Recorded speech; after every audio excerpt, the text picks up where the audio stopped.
అన్ని రకాల మతాలు ఉన్నాయి. కానీ భారతదేశంలో ఏ మతం కూడా మన రాజ్య మతం కాదనమాట. మన దేశానికి రాజ్యభాష హిందీ ఉందన్నమాట. జాతీయ భాష హిందీ. అదేవిధంగా అనేక రకాలైనటువంటి జాతీయాలకు సంబంధించి ఒక్కొక్కటి ఉందన్నమాట. కానీ మతం దగ్గరికి వచ్చేసరికి మనకి మతం అంటూ జాతీయ మతం అంటూ ఏ మతం లేదు. దాన్ని తెలియజేస్తూ భిన్నత్వంలో ఏకత్వాన్ని తెలియజేస్తూ మన విద్యార్థులు చేస్తున్నటువంటి ఒక చిన్న స్కిట్ అనమాట.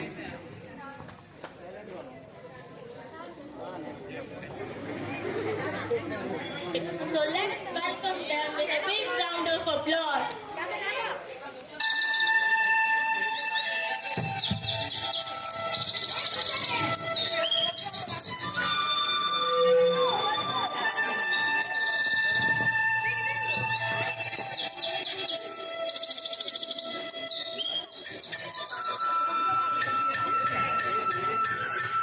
భారతదేశం చూసి హిందువులు ఈ దేశాన్ని తమ దేశంగా